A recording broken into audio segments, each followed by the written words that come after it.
Welcome to ICSE Decoded. Today's topic, Subject-Verb Agreement. Whether you're writing academically, communicating professionally, or preparing for exams, mastering this rule is essential for correctness and clarity in English. Let's begin by understanding exactly what subject-verb agreement means, and why it forms the backbone of grammatically correct English. Subject-verb agreement is a fundamental rule in English grammar that requires the verb in a sentence to match the subject in number and person. Before we dive deeper into how subject-verb agreement works, let's take a moment to understand why it matters so much. In English, clarity is everything. And one of the simplest ways to keep your communication clear and correct is by making sure your subject and verb agree in number. Sounds easy, right? But the consequences of getting it wrong can be more serious than they seem. Before we dive into the rules, let's see how well you can spot the correct verb form.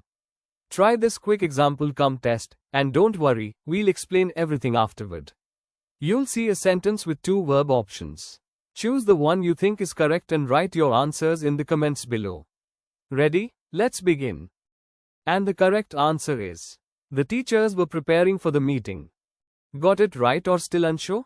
No worries, we'll help you master it with confidence.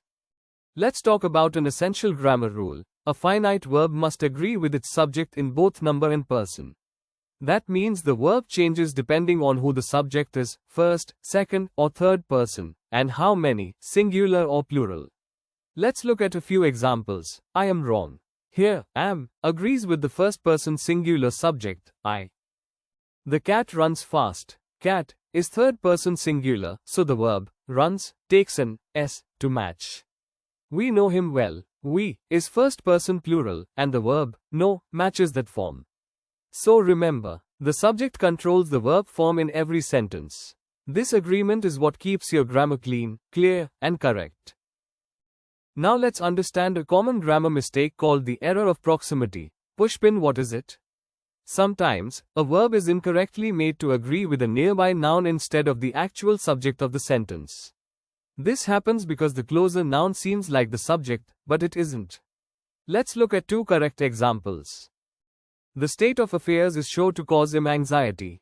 Here, state is the true subject, singular, so we use the singular verb, is, not, are, even though affairs is plural and comes right before the verb. A course of lectures was arranged. The subject is course, which is singular. We don't say were arranged, just because lectures is plural. Bell avoid the error of proximity by always identifying the real subject, not just the noun closest to the verb. Bullies, I remember, distance doesn't change agreement. The verb must agree with the actual subject, not the one that's nearby. Here's a key rule in subject-verb agreement. When two or more singular nouns or pronouns are joined by and, they form a plural subject, so they take a plural verb. Let's take a look at a couple of examples. 2 and 2 make 4.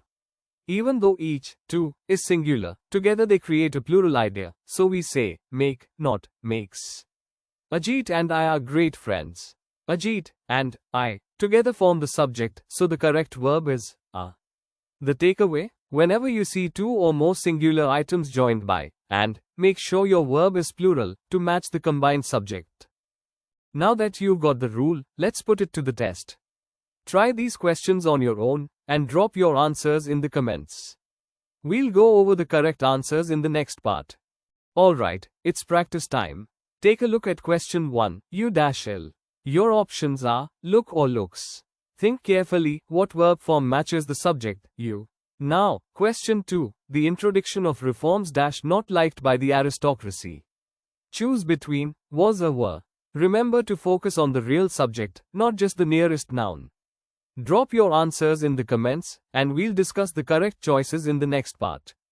Let's see how many you get right. Thank you for watching. See you soon in the next part. Until then, keep learning and keep practicing.